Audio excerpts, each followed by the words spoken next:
I'm Reda Wigle. I knew you were powerful, but double water. I mean, you're a water witch. I'm mainline pop culture, read birth charts, snort stardust. Too much. I get terribly thirsty around the full moon. What kind of thirsty, Marisol? Today's headline dirt is written in stardust. Join me for a weekly astrology breakdown. Let's go.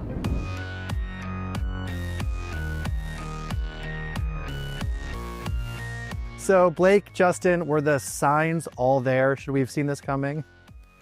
Were the signs in their signs, Brian? Yes, indeed. So Blake is a terrifying quintuple Virgo with her sun, moon, Mercury, Mars, and Venus all landing in the sign of side-eye and divine discernment. And whenever there's conflict between two parties, we look at the sign and placement of Mars, which is our planet of drive and sexuality, will and war, conflict and conquest. And Blake has Mars in Virgo in the first house, and planets that are in the first house are hyper present in the personality. So a Mars in Virgo is going to be methodical and detail oriented. And they can become so fixated on perfection or the perception of perfection that they can't apologize or take accountability. And their primary defense is to blame others and show up hard and fast with the receipt. This makes a lot of sense because Blake even tried to use her friend Taylor Swift's fame as leverage when negotiating with Justin. Is it fair to say Blake is the mastermind here? I think with all of this, this concentration of Virgo, Blake isn't, even for all of her past behavior, her questionable and sort of just like outright offensive and terrible behavior, she's not really issued an apology or addressed it. And I think with this Virgo energy, there's this idea of like, who am I if I'm wrong? It's like too terrible of a question for them to have to consider. So they operate defensively from a place of infallibility, if that makes sense. To add to sort of the star suit, Blake has her rising sign, which is akin to the mask, the skin suit, the coat of arms that we wear when we're making a first impression or facing a crowd or meeting a stranger. That's in Leo. And in Leo, the rising sign really rides the line between confidence and arrogance.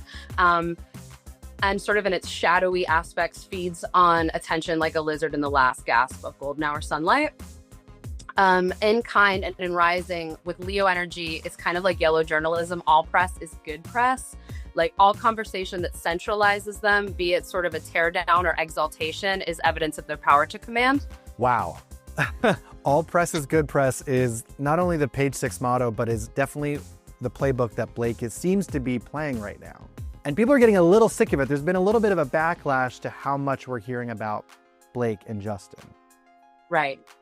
And it's sort of, it's curious how, and I think this is like her subversive Leo Virgo energy is to kind of like, because Leo is the showman, the performer, the child star, also like the comedian, anything for a laugh. And I think there's this tendency for her to come out with really bad jokes or off-color remarks when she's put in a defensive position.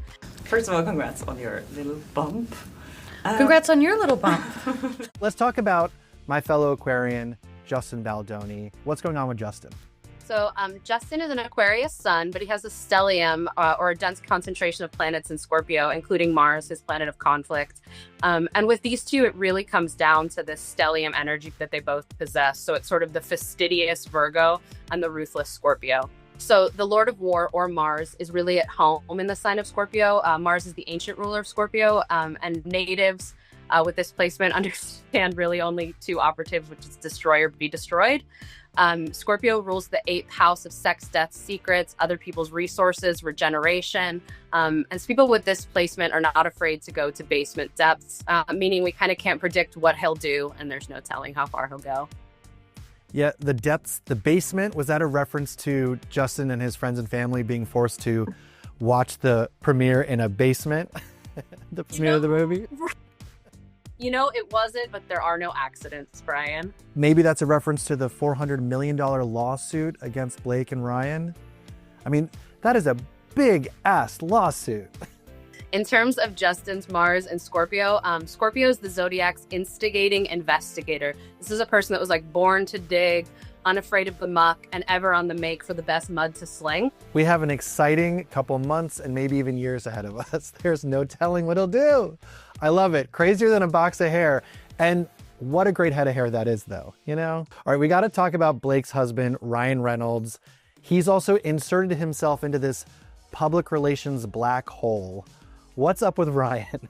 So to throw even more scorpionic energy into this mix, Ryan is a Scorpio, and Scorpios, though they are loath to admit it, are truly drawn to devastation and drama like sharks to menstrual blood. But their MO with it is kind of like vice president energy, like let me pull the strings from behind, silent partner. Again, it's that 8th house of like sort of secrets and resources. So it's like, let me be in control of everything, but not be the face of anything. Ryan Reynolds, how's it going? Great.